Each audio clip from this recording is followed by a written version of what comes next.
It is just a huge honor for me today to be podcast interviewing Al Dannenberg, DDS, periodontist, certified functional medicine practitioner, ADAPT trained health professional, certified Primal health coach. I've been a big fan of his. Thanks for coming on the show, Al. It is my pleasure. Thanks for inviting me. This is so much fun. So Dr. Al, as his patients call him, has been a periodontist for over 4 decades. He divides his career into 2 periods, before and after a unique periodontal laser procedure, coupled with the dynamics of ancestral nutrition. The laser-based LANAP protocol and the importance of ancestral nutrition, he believes, are revolutionizing the treatment of gum disease. LANAP, which is an acronym for Laser-Assisted New Attachment Procedure, is reengineering how he treats periodontal disease. This procedure helps the body regrow bone around the infected teeth without cutting the gums and without stitches. And the fact that ancestral nutrition is the basis for total body health is mind-boggling. Electropress published the print copy of his book, Crazy Good Living, on October 11, 2017. It is based on ancestral nutrition lifestyle and incorporates his 4 pillars of health: nutrient-dense, anti-inflammatory foods, restorative sleep, efficient exercise, and stress reduction. It is available at all booksellers and online stores, including Amazon. Can we push that out today? We'll push that out to damn near 1 million people. There's a 250,000 on Dental Town, and we just had our 5 millionth post last night. Did you see that? Yeah, I woke up to 5 million posts. I post my blogs on Dental Town now, too, if you notice. I certainly have noticed. And if you ever push a blog, if you send me the link, howard@dentaltown.com, there's those buttons. I can click it out to my Facebook followers, Twitter, LinkedIn, Instagram. I didn't know that. So I'll do that. But first of all, congratulations on your evolution with LANAP, because I remember the first guy that did it in Phoenix. It was like 20 years ago, Alan Honigman. And yeah. And, I know Alan. And my friends were talking shit about him behind his back for, and I'm just sitting there looking at this thing, because, if you don't have any arrows in your back, you're not a pioneer. And Alan was the only guy locally, and now here it is 20 years later, and guess what every periodontist in Phoenix has? Well, and if they don't, they should, because it is revolutionizing not only the concept, but the biology of treating periodontal disease. Amazing. But I was the first dentist to treat periodontal disease with my lightsaber. And I stole Luke? I stole it from Luke. And but before, I want to talk so much about your book, but before we go in the book, I want to ask, this is Dentistry Uncensored, and the most brutal question these young kids have is they come out of dental school, they're going to work for their mom and dad, they're working in the dental office, they see all these implants that mom placed 5-10 years ago, and a quarter of them have Peri-implantitis. And they just want to know what's going on with that. How would you recommend treating it? They claim that when they go to the websites of the American Academy of Periodontal Medicine and all that stuff, they don't even have a protocol for treating peri-implantitis, and that if they go talk to 4 different periodontists in their city, they get 4 different answers. So just talk about peri-implantitis. Well, it's a great subject, and I'm going to step on a lot of toes, unfortunately, because unfortunately or fortunately, some science is evolving and being published that should change some mindsets. Let me, and I've written some papers about it, and if you want, I can send you some links about this. But let's talk about titanium. Titanium has been used in the body for many, many, many years. Everybody says it's biocompatible. I don't believe it is so biocompatible to start with. There are some published papers from maybe a decade ago that were showing that titanium implants inside the body, like joints, a shoulder joint or a knee joint, whatever it is, when they were failing and they did evaluation of why they were failing, the researchers found that there was a non-infectious chronic inflammatory state around the implants. What they also determined over time were that the titanium ions were leaching out of the titanium or titanium alloy, creating a immunological response, a cytokine reaction that created chronic inflammation, destroying the bone. Now, here's my point. I'm very much into systemic chronic inflammation.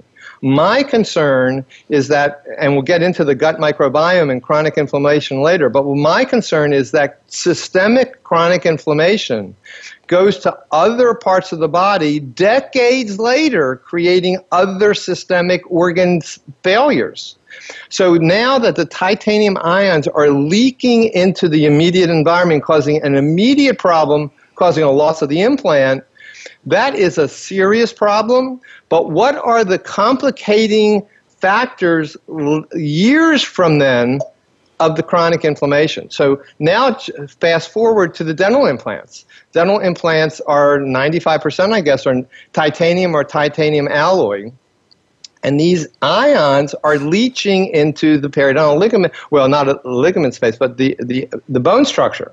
And it's creating, in a lot of people, a cytokine immune response. Now that's the inflammation. Once that happens and you have an active infection in the mouth for a variety of reasons, then it becomes an infectious problem. Now you have peri-implantitis, and it's surrounding the implant, not just the bacteria, but the cytokines from the ions of titanium leaching into the bone. What is the result of that? Well, frequently the bone will slowly break down, and of course, the implant is still a success until it's lost in the mouth. So you could have 50% bone loss and it's still considered a success because it's solid until it gets loose. You know, just like dental plaque is healthy until it's not healthy. The implant is healthy until it gets loose. Well, there's some in-between stage here, and I think that these ions are a problem. Now, it's not going to be a loss of the implant for everybody, but it's one element that's causing the problem.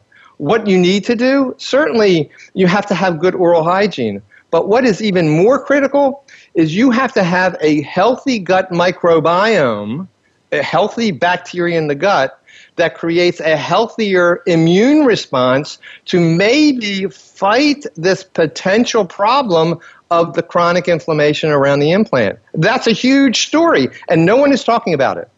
Most people don't even know about it, but there is literature and research in the last 2 years in the dental publications that talk about this. So do you think that's why Straumann and these big companies are buying ceramic implant companies? Absolutely. Absolutely. I can tell you without a doubt that there is very current research that shows that zirconia does not create as much of a cytokine reaction, although there is some. But there is not as much as a cytokine or an immune response, and there is obviously no leaching of titanium ions because there's no titanium. The question would be, are there zirconium metal ions in the ceramic material that could be leaching out? And I don't know that that's known yet. But are you seeing less peri-implantitis with ceramic implants? I think that that's a true statement, correct. Yeah, a lot of people are starting to talk about that. Do you have are you placing ceramics? Actually, I am only seeing patients once a week now, and I am not doing any implants anymore. I had never done zirconia when I was doing implants. It was the titanium and titanium alloy implants in my day. I'm an old guy. I'm 71 years old. I'm thinking about moving on to exciting things like we're going to talk about later. So I'm not placing implants. I do the LANAP, and I love LANAP. It's a phenomenal procedure, but not placing implants right now. Yeah, there's a lot of people we've had on the show that are making the switch to zirconium because of everything you're saying. Now let's talk about your book, which, by the way, only has 5-star reviews on Amazon. Ryan, give him a 3-star just to throw him off. Thank you, Howard. I knew I could count on you. All 5-star reviews, and this is a culmination of 4 decades of being a healthcare provider. How do you see your profession now versus 40 years later when you approach disease and health? You mean 40 years later from now or 40 years later before now? Before now.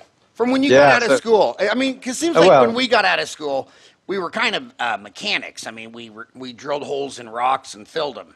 And now it's a much more complex diet, sleep. Well, you know, here's what I see. Unfortunately, I see the majority of healthcare professionals, physicians as well as dentists, are trained as fixers of a problem, and they're not trained in understanding the etiology, the central etiology of these problems, which I believe emanates from the gut microbiome and then disseminates throughout the entire body.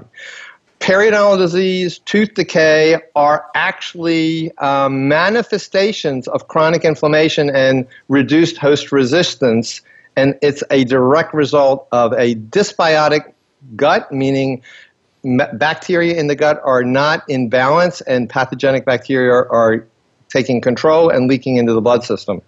The problem is very few people understand that. So dentistry is a fantastic profession that understands how to repair all this damage, but it doesn't address what's causing it. You know, people can brush and floss today every day and they still have gum disease and tooth decay.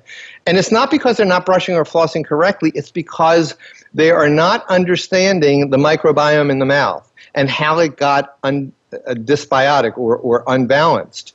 I see from this, and of course, 40 years ago, we were only talking about brushing and flossing and using antimicrobial things to kill all of this bacteria. But when you start to kill the bad bacteria, you kill the good bacteria. And your mouth needs good bacteria to provide specific and necessary biological pathways. I see in the future there are biological dentists, there are holistic dentists, all of these people that are starting to understand that the mouth is not the center of the universe. It's not the center of the body, although a lot of things emanate from the mouth, but the mouth didn't start it. The gut started it. The microbiome in the gut started it. It's starting to manifest throughout the body. The mouth is one of the major manifestations of disease. And the most important thing is the dentist is the most eloquent and trained professional to see what's going on in the mouth, and the mouth mirrors everything else in the body. So the dentist can really see the first signs of this damaged gut that gets involved in the mouth. Because, you know, the mouth is only one part of this big digestive tract from the tip of the lips to the end of the rectum. So if you can look at your mouth and see damage and infection and understand that, and treat that, but also treat the gut that started the problem, you are going to be intercepting huge other chronic diseases down the road.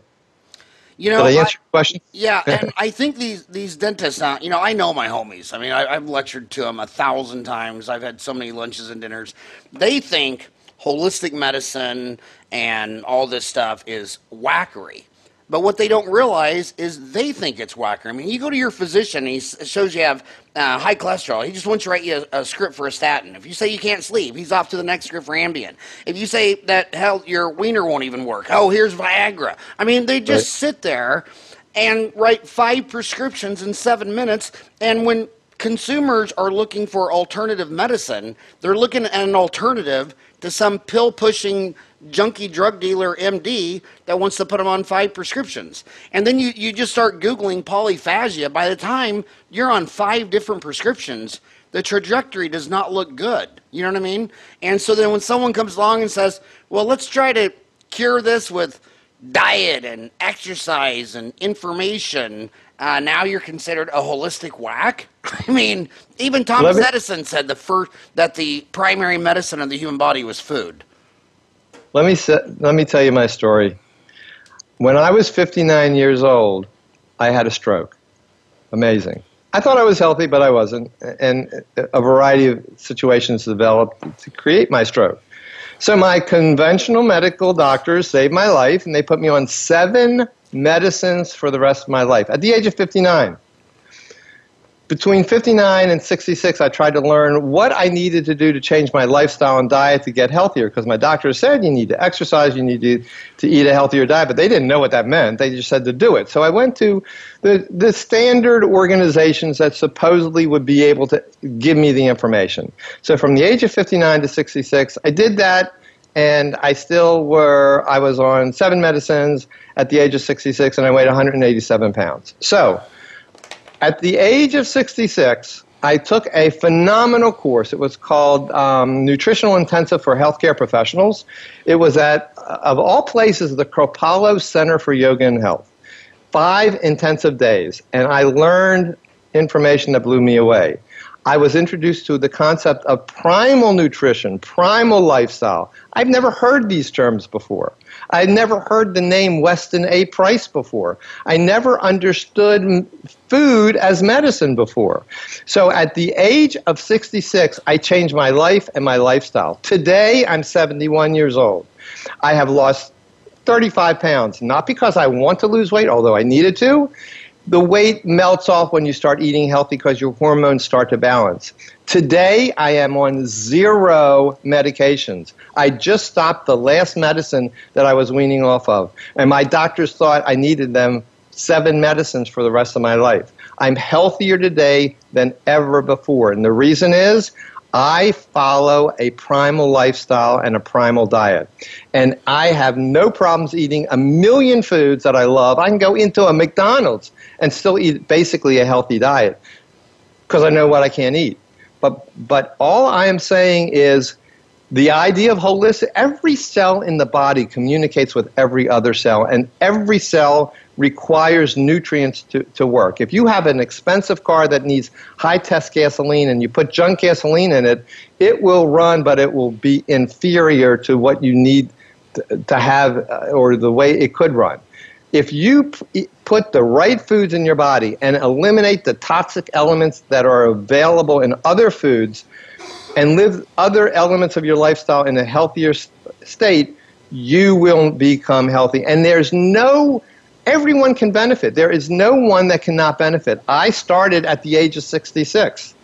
If you were to start at the age of 20 or 30, just look and think of how much healthier you're going to be and not have the chronic diseases that Western society has today. So what is a primal diet? What can people do to eat right and lose weight? Well, there are a lot of terms that are misconstrued today, primal being paleo, Mediterranean, and all kinds of varieties of these styles of eating. Basically, a primal diet is this. People all over the world living in their societies without westernized processed foods, all over the world eat the foods of the land. So this is a primal diet. If you live near the equator, it's different types of foods than if you lived closer to the North or South Pole. So different foods are still primal. Here's the basics. Processed foods that have been genetically modified, processed foods that have been overcooked, chemicalized with enzymes and preservatives, the fruits and vegetables that have been tainted with herbicides and fertilizers that are man-made and have residual chemicals. All of this gets into your body and creates damage because your body doesn't know how to deal with it. Farming has overprocessed grains and sugars and oils so that they are unhealthy to the body. So the foods that I eliminate are the processed foods. I do not eat any grains whatsoever. As a matter of fact, grains are actually a product of farming and civilization that started about 10,000 years ago. And this processed grain has never, ever been metabolized or broken down in the body of humans. We have no enzyme to break down, for instance, the gluten in wheat, oats, or barley, or rye. These particles of gluten break down to small peptides, but they don't break down to the amino acids that your body needs to absorb. These larger peptides, specifically called gliadin, irritate the gut lining, creates little holes in the gut lining, like holes in a cheesecloth. And peptides and other proteins of foods that are not fully broken down leak into the bloodstream, your bloodstream creates an inflammation because of the immune system, and now all kinds of problems develop. All kinds of allergies, all kinds of autoimmune diseases are created from this damaged leakage through the gut lining and the change in the bacteria in the gut. So grains are an unhealthy food substance. Processed seed oils that are over-processed, they become rancid. They create a lot of free radicals in the body. Your body recognizes those thinking it's really good saturated fats, and they're not. Saturated fat is a critical healthy fat, but saturated fat has to come from healthy animals. Healthy animals would be grass-fed and grass-finished beef, not the grain-fed and grain-finished beef that is conventional. It has to come from wild-caught fish, not farmed fish. These animal proteins and fats are very healthy as long as these animals grow and live in their natural environment, eating the natural foods that they consume. Certainly other foods like processed sugars. You know very well, you write quite a bit about processed sugars. Any kind of added sugars or concentrated sugars are extremely unhealthy for the mouth, for the gut. Certainly it's going to create excess carbohydrate load, creating obesity. A huge number of issues come about with added sugars. The World Health Organization, maybe 2 or 3 years ago, wrote a monograph that described that these added sugars are one of the most damaging sources of chronic disease in all of westernized medicine or westernized civilizations. So these things have to get removed from our body. Pasteurized milk, even milk. Our bodies do not need milk. We needed milk when we were growing up and we were breastfeeding, but we don't need the milk at this point. And the casein protein in milk tends to mimic the gluten protein in grains, and that is destructive to the gut lining as well as the immune system. So basically, I don't eat grains, I don't eat milk, I don't eat overprocessed seed oils. What do I eat? I eat all naturally occurring animal products as well as their organs. I eat all kinds of vegetables and fruits and nuts and seeds, and cooked in many, many, many ways. Yeah, and growing up in Kansas and going to undergrad at Creighton in Omaha, Nebraska, and then going to dental school in Missouri, it was so hypocritical that all these Republican conservatives were against welfare to like some poor lady, that had a kid out of wedlock. But they are so subsidized. They get the major welfare. Everything you said not to eat is billions and billions of dollars a month in subsidies. And that's why you have this crazy industry where everybody just tries to make everything out of corn. And what people don't realize is that when you go to McDonald's or 7-Eleven or Circle K and buy Coke, that Coke would have been a lot more expensive if the federal government wasn't subsidizing the corn to make high fructose corn syrup and all that stuff. So you're actually, it's perverse incentives. They shouldn't be drinking it in the first place, and then you're making it cheaper. And then the people receiving the queens of welfare are the Fortune 500 and the farmers. And those are the group of people who think all the welfare goes to some poor 16-year-old chick who's trying to get her baby immunized.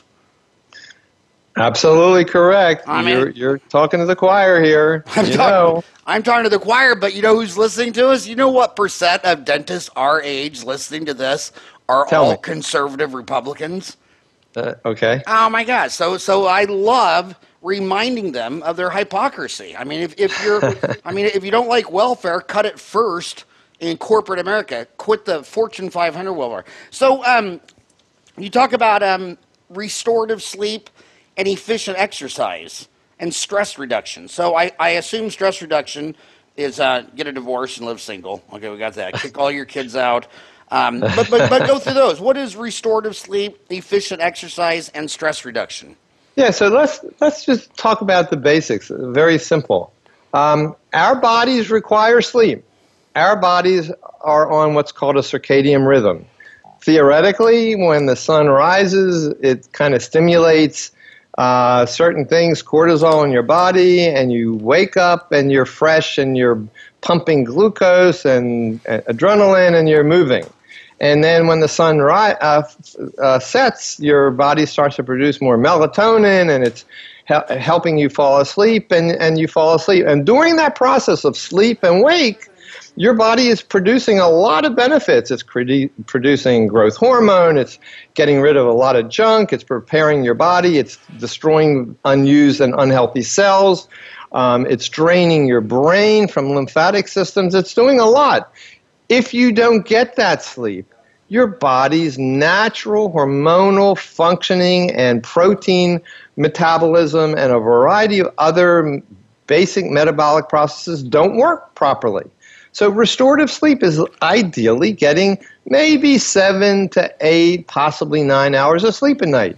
Now, everybody's a little different. Some people need 7, some people need 9, but no one functions when they sleep 3 to 4 hours every night.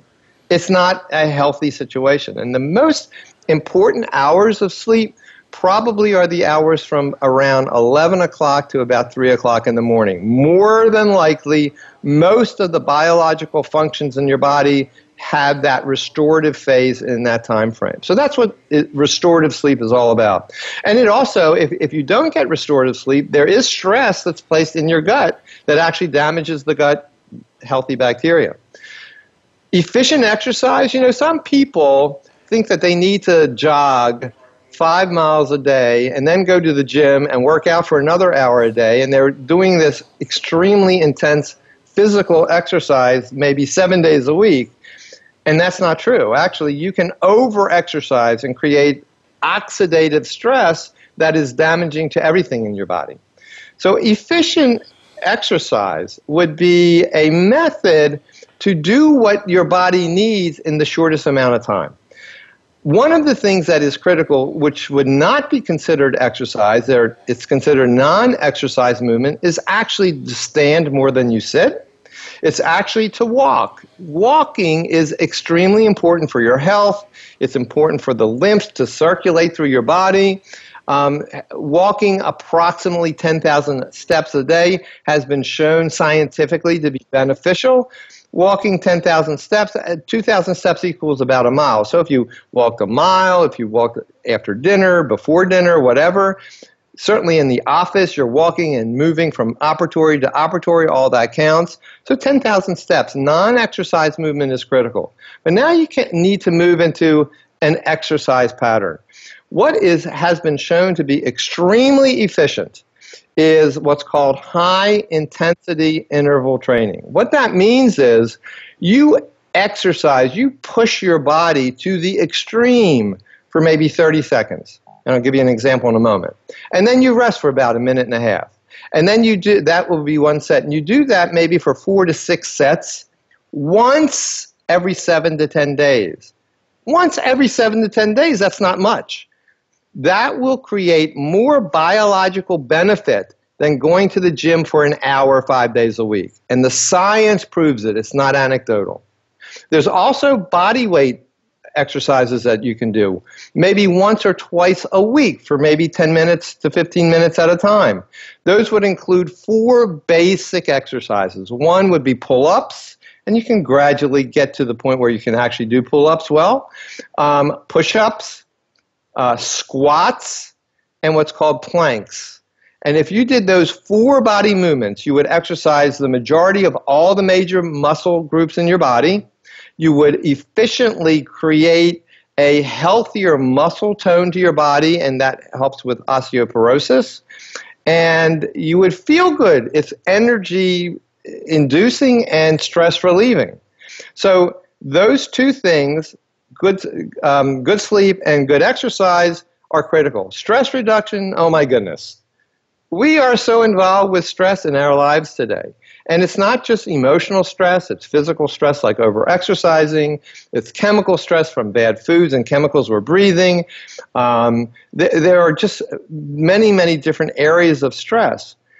But if you can control the stress, the stress insults to your body knows how to deal with stress if it's not overloaded. Certainly, Psychological stress is the biggest problem in our society today.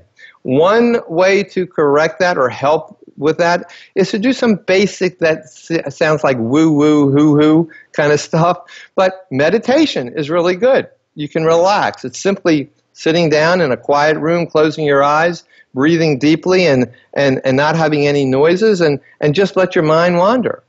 You could do simple things like progressive relaxation of different muscle parts in your body by just laying down and tensing muscles and relaxing them. You can do some yoga that is relaxing and also good for muscle stretching. There are a variety of things that you can do with stress. And I write articles about this all the time. I have over 400 blogs on my website that talk about all these different subjects. So those three elements, plus a nutrient-dense diet, are what I consider the four pillars of health. And I do believe, and all the science shows, that if you can control these four elements, which is big, you can control your health. We have the potential to live anywhere from between 120 to 150 years old. That's amazing. Now, we're breaking down our bodies. Most of us start to degenerate and visibly degenerate when we're 40 because we've been doing so much bad stuff to our body, we're breaking down.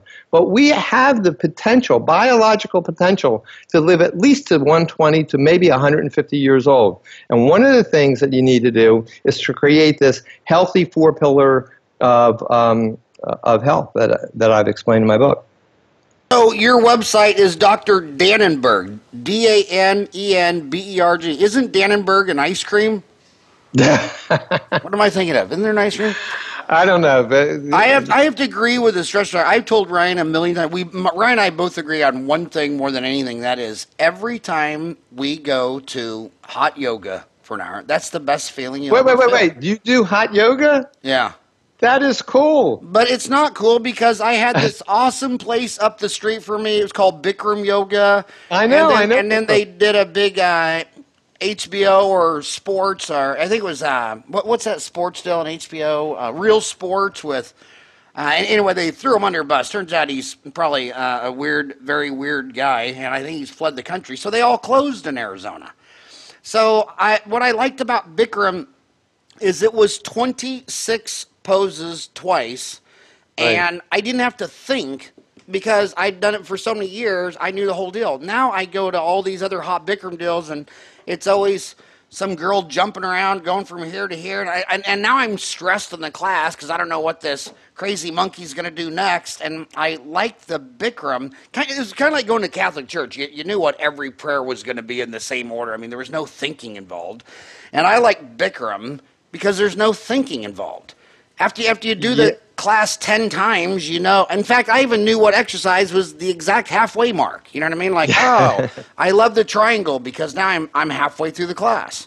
Get it. I get it. But, yeah, you just feel so good doing that. And I also want to say something else to the kids out there that are still in dental kindergarten is a lot of the things they taught us 30 years ago are just completely wrong.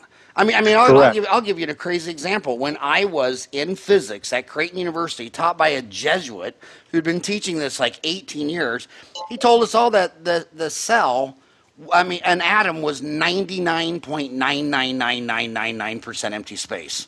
Oh, now we're told about dark energy, dark matter, and they just discovered a new organ system. Did you read that in the paper yesterday? We've always had 10 organs. And they found a whole new organ system because what happened is when they were doing samples, these tubules would all collapse. And they never saw it. And one guy thought he saw something. He told another guy, and that guy looked. It was at NYU. And they're like, oh, my God, we've discovered an 11th organ system. So how could we think we know everything when they just recently discovered dark matter, dark energy, and 11th organ system? You know what I mean? What you're saying is the exciting thing that's happening to me, and it's actually propelling me to just do more and more at the age where I am at this point. I am learning so much, but I am learning that I know so little. And science and medicine think they all have the answers until they are proven wrong a year later, and now they have the answer. And then that'll be proven wrong a year later, and then they'll get another answer. The only thing that I know is a fact is that we are a phenomenal organism. Our bodies have been created to be obviously miraculous. And there is so much intricacy to our body.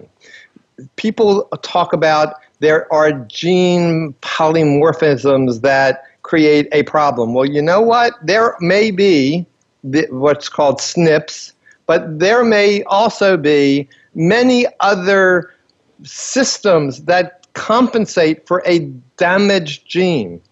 What we are learning is that we have a genetic makeup, but only our bodies respond 10% to that genetic makeup and 80 to 90% to what's around us, called the epigenetics or epigenome. And that is basically everything that happens to us. And that includes the gut microbiome. We are maybe 10 to 30 trillion human cells, but we are anywhere from 50 to 100 trillion microbial cells. We are more bacteria than we are human. You, Howard, are more something else than Howard Farran. It's interesting. It's fascinating. Our lives depend on the healthy bacteria having happy times in our guts as well as the rest of our body, being fed the foods that they need and not being subjected to the toxic elements that destroy them. In westernized cultures, especially the United States, we are feeding these bacteria the wrong foods, and we're bombarding them with chemicals like glyphosate, Roundup, on residual chemicals and foods. We're certainly heavy metals. We're putting mercury fillings in teeth. That mercury vapor is just emanating from every filling every day, getting into our toxic, creating a toxic element in our system. We're putting deodorants under our arms that have aluminum that are getting under our skins and into our neuro tissues. We're blocking the natural method of our detoxification by sweating. It's just amazing what we're doing to ourselves. Yeah, and a lot of it is, again, I always go back to government corruption. It's just insane. These only 10 companies make almost everything that you buy at Kroger or Walmart. Nestle, PepsiCo, Coca-Cola, Unilever, Danone, General Mills, Kellogg's, Mars, Associated British Foods, and Mondelez. And the subsidies they get, and it's a rigged system. It is a rigged system, and it's coming off as if these are the facts of life, and it's not. And sadly, the word that I'm trying to get out, the word that you're trying to get out, even though you have a big platform, it's still muffled by the big pharmaceutical companies, the big agricultural companies. Certainly Madison Avenue knows how to promote all these other products, and it sounds like we are the ones that are wrong and everybody else is right. And that's why we are where we are today. Over 50% of the U.S. population has chronic disease. During our primal ancestors and even primal societies that are alive today, there has been either no or minimal chronic disease. No one had obesity or cardiovascular disease. They didn't even have gum disease or tooth decay, as you know. If you can look at skeletal remains from 10 to 20,000 years ago, hardly ever do you see bone destruction or dental decay. Occasionally. There was a study that was published in 2010 or 12, I can't remember, that showed that the U.S. adult population has the prevalence of gum disease, just the slightest amount of gum disease. 94% of the population has active gum inflammation. That's amazing. That is a huge disease problem in the United States. You know what's funny is the yoga teachers that I just fell in love with for years because they were so committed to their lifestyle. They wouldn't wear deodorant because they said I need all that stuff to drain out, And they also wouldn't wear cologne. They said, cologne's aromatic. It's designed to be gaseous and smell. And when you're spraying your cologne on, and she always told everyone, throw away all your deodorant, throw away all your perfume, and if someone doesn't like the smell of you, they can stand back. Let me tell you. I'll tell you what I use for deodorant today. I take a little bit of coconut oil in my fingers, dip it in a little bit of baking soda, and that's my deodorant. And I will tell you that there's no odor. Of course, when you eat healthy, your body doesn't produce odors that it would produce if you're eating a lot of heavy grains and sugars, by the way. But in addition to that, when I started doing this maybe 5 years ago, I did sweat quite a bit under my arms, but after my body got used to it in a month or so, I sweat much less. But I sweat. Sweat is a normal human process. Why would we stop that? It's like preventing us from going to the bathroom. Right. This is a normal human process. It is one of the ways we get rid of toxic elements in our body. Sweat. And I also want to tell the young kids something that I lived through. I mean, when I was in dental school, ulcers were treated by surgeons who would go down, put you to sleep, go down there and cut them out. And it was an Australian woman who thought, well, maybe that's not the case. And right now, Australia is pioneering in fecal matter transplants. And she noticed that after this little kid had chemo, that it killed everything in their body. It basically kills, it's just a dumb bomb. It tries to kill everything, and hopefully that'll include the cancer, but you'll live through it and come back to life. And these little kids were just laying there lifeless, and one day she just told her mother to defecate in a deal and put it in a blender and gave him an enema, and she was shocked at how fast he bounced back to life. And they say that right now in the world, the #1 transplant on the world today is not a heart, liver, or lung, it's fecal matter. So fecal microbial transplants have been approved by the FDA in this country to treat C. difficile, Clostridium difficile, which is a life-threatening infection in the gut that's is generally a result of overuse of antibiotics. So fecal microbial transplants have been successful. Obviously, you have to have a transplant from a healthy person because you will transfer those bacteria into your system, and if it's not healthy for you, then you'll get that disease. But yes, you're right, and unfortunately, the United States is only allowing fecal microbial transplants for C. difficile, but there are other areas in the world that are doing fecal microbial transplants for a variety of conditions which are allowed. Not in the United States, though.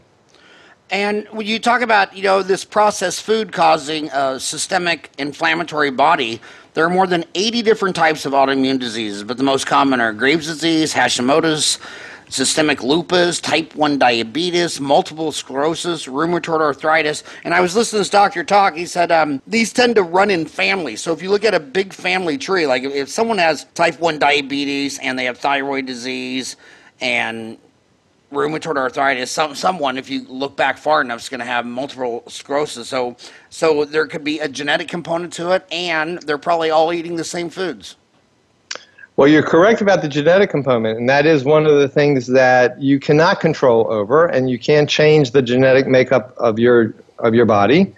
But that's not going to create a manifestation of that disease. For example, every autoimmune disease, and this is according to Dr. Alessio Fasano, who is at Harvard, and he's done some brilliant research, and he may win the Nobel Prize regarding this, but Dr. Fasano has determined and proven that you have to have 3 elements to create an autoimmune disease. You have to have something that creates a change in the composition of the bacteria in the gut that are actually creating an overpopulation of unhealthy bacteria called dysbiosis. Something is triggering that. Second of all, you have to have something damaging the lining of the gut. The lining of the gut is only 1 cell layer thick. That lining of the gut is very selectively permeable to nutrients that flow from the gut after the nutrients are digested into the portal blood system to get through the liver and then through the rest of the body. there has to be some damage to that layer, that one cell layer of the gut membrane, and that is created by, for example, grains and chemicals that you're eating, stress that you're experiencing, psychological stress, over-exercising, poor sleep, all that can create holes in the gut lining. So you have to have something damaging the gut, it's the bacteria in the gut. You have to have something that damages the lining of the membrane of the gut. And then once the membrane is perforated and some of these proteins that should never be in the bloodstream create an inflammation or a chronic inflammatory result from the immune system, then you have to have genetic predispositions in different organ systems for that autoimmune disease to occur. But if you have to have all three. So if you have the genetic predisposition for multiple sclerosis, but you have a healthy gut and a healthy gut lining, you will not get 80 to 90% of the time, you will not get MS. If you have a gene for cancer, but you have these other things under control, 90% of the time, you will not get the cancer. You will not get periodontal disease. You will not get rheumatoid arthritis. You will not have cardiovascular disease. And all the chronic autoimmune diseases that you can mention have this basis in these three elements. All three have to be present. If you can eliminate certainly the bacteria problem and a healthy gut lining, you will, 90% of the time, not have that disease. And that's an amazing thing. You have control over the way your body manifests disease.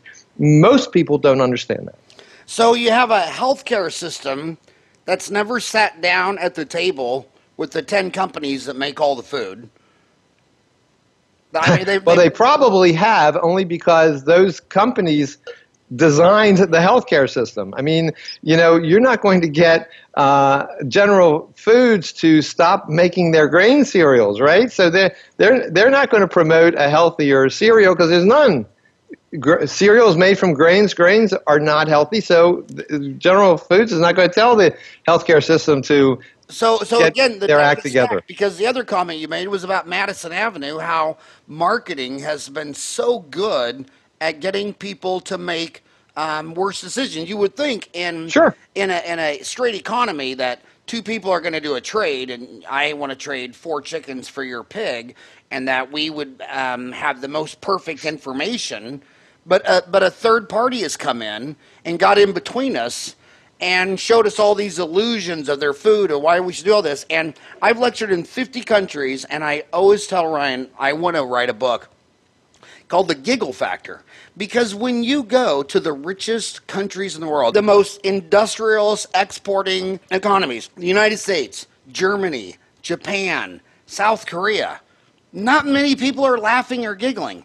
And then when you go to these very poor countries in like Cambodia and Vietnam and Malaysia, I mean, everybody's giggling and everything's funny. And like I tell the story in Cambodia that when it was nighttime, everybody would just go out on the street and they'd throw a match in one of the trash barrels, and that was their light. And then they'd had one soccer ball, and they're just all playing and giggling and laughing with the soccer ball. And they were so poor, like one guy would buy one Coke, and then they'd pass it around, and everybody would just take one little sip and giggle. And I've talked to so many people that are international businessmen. When you're sitting in airplanes on 15-hour flights, you have a lot of conversations, and so many people recognize that GDP is inversely related to giggling. Yeah, so that's a stress factor in and of itself. It's interesting. I was just interviewed for the Human Longevity Project documentary. Now, this is an exciting project. Congratulations on getting that interview. That's pretty rocking cool. Thank you. Well, the producers and the film crew went to all over the world to what's called blue zones. These are the areas where people have been, the predominant age is over 100. And they interviewed all these people. Why are you healthy here? Why are you healthy there? And it turns out food is important, certainly is important, but the critical element that seems to underlie everything is the socialization, the relaxing atmosphere, the less psychological stress. That seems to be the main element. Now, this documentary, I think, is going to be starting to air in May, and it's going to be 9 one-hour parts. It's going to be really phenomenal. And after the producers interviewed these individuals from the Blue Zone, they interviewed maybe 80 or so theoretical experts in their actual fields, and they came to me to talk about the gut microbiome and the oral health and how that evolves into a healthier lifestyle and less chronic disease. But I think what you just hit on is critical, and that is the socialization, the relaxing environment, the less stressful environment, the giggle factor, like you're suggesting, is a happy-go-lucky person that doesn't put the weight of the world on their shoulders and frowning all the time and worrying and fretting about life, because that is very destructive to the human body and the human mitochondria. So, see, when you go to the Blue Zones book, I love that book. First thing that comes up is the Audible version. You're gonna need to connect me with somebody so I can do this. You're doing it right now, buddy. I know. Right, okay, we'll get it out to the 20 million people out there. Yeah, and because what's neat is when they buy your book, it might say people who bought your book bought the Blue Zone of Happiness book, and so you start algorithms start seeing that you're interested in a healthier lifestyle, so they start recommending other books. Just like if you buy a business book, they start saying, "Oh, well, the people who bought this business book also bought this business book." That's correct. That's correct. Yeah, it's such a complex deal. So then let's get back to your website. Your website, drdannenberg.com. I see a section for consultations. Now, is that for the dentist listening to you right now, or is that B2B? No, or is that B2C? most people, it's for anybody, but most people that go to my website are lay people that have issues with problems in their mouth and their dentist doesn't get it, or they're not giving them resources that are getting them under control. I have people from as far away as Australia that talk to me about their gut and overall health, so it's not necessarily related to the oral health. But most of the people come to me because they are not getting answers from their general dentist or their specialists, and they're still having problems, and they wonder why. Certainly, I do have some healthcare professionals that have consulted with me, and I do that like you and I are doing over Skype or over a regular telephone call. What I do with these patients or clients, what I recommend they do is I have a significantly detailed questionnaire, online questionnaire that they fill out and submit to me online. And also I have them do a 3-day food journal so I can understand exactly what they're eating, how they're exercising, what their bowel movements are like every day for 3 consecutive days. And we go over this. And it's amazing how many people think that they're eating healthy, but they're really not. So we talk about that. We talk about whatever is on their mind. Obviously, I don't make a diagnosis over the internet, but I can give them ideas of what I see. Many of them have their dentists send their digital x-rays to me. I tell them what I see. I recommend going for them to go to areas where they exist, they live, so that they can get proper treatment. And a lot of times it's involving maybe a dentist as well as a functional medicine practitioner. Okay, so now I want to finish this interview with advice to the people starting out. You and I have been doing this 3-4 decades. They're just coming out of school. I always ask my homies, subscribe to me on the YouTube channel. It's youtube.com/Dentaltown Magazine. And I love to read the comments after the YouTube video. And shoot me an email, howard@dentaltown.com, and tell me who you are, all that. But when I get these emails, Al, 25% of them are still in dental school, and the rest are all under 30. So they're at the other end of the distribution curve. They're just starting. They're just getting out of dental kindergarten. And what advice would you give them? Well, from a health standpoint, they need to begin to understand that health actually starts with the food they're eating and the bad stuff that they're putting into their body that is damaging. They need to learn, they need to start learning the health of or the condition of a healthy microbiome. Microbiome meaning all the the living material in your gut, the viruses, the parasites, the bacteria, everything that's in your gut that's supposed to be there in a state of balance. That is critical for health. They need to do some research. You can go to PubMed and type in some words like gut bacteria and chronic disease, or gut bacteria and oral health, and start to understand the medical research that is out there that supports a healthier living and eating style.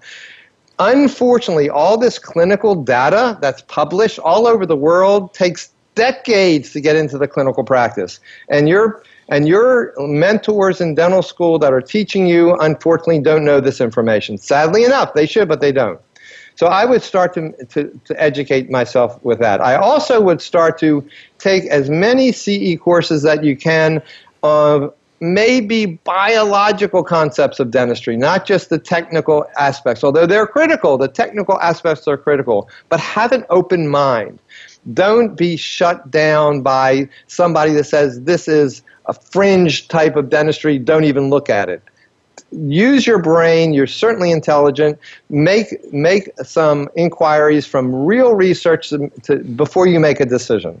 And then I would read as much as you can about a primal nutrition and a primal lifestyle, because that is the way our human species have evolved for at least 160,000 years for modern human sapiens, but certainly possibly 2.5 million years. What we have done to survive this period of time, unfortunately, is being damaged by westernized foods and processed foods and chemicals. Our genes know what they need to survive. Don't disturb them. And I know there's a lot of people that want to talk about fake news, or is news real, or is news not. Bottom line, these 10 companies that make all the food, Nestle, PepsiCo, Coca-Cola, Unilever, Danone, General Mills, Kellogg's, Mars, Associated British Food, Mondelez. I mean, Nestle, they start out with chocolate. Pepsi, cola, sugar water. I mean, General Mills is just all grains and fruits. Well, guess who buys all the advertising on all these news stations, whether it be CNN or Fox News or MSNBC? Because as a dentist, I see it every time a 2-year-old little girl goes under by a board-certified pediatric dentist with a board-certified anesthesiologist to go do 8 pulpotomies on her. We know who the bad guy is? The dentist, the anesthesiologist. What went wrong? Is there going to be a big settlement? Will the mom get $1 million? There's no talk about the diet, the food. How does a 2-year-old girl need to be put under general anesthesia and have 8 pulpotomies and chrome steel crowns? I mean, my God, no one will talk about that because the system is rigged. I agree. If the media companies start throwing these 10 companies under a bridge, what do you think will happen to their stock price, which is publicly traded? You're right. So I think what's going to change everything more is YouTube, the internet, podcast.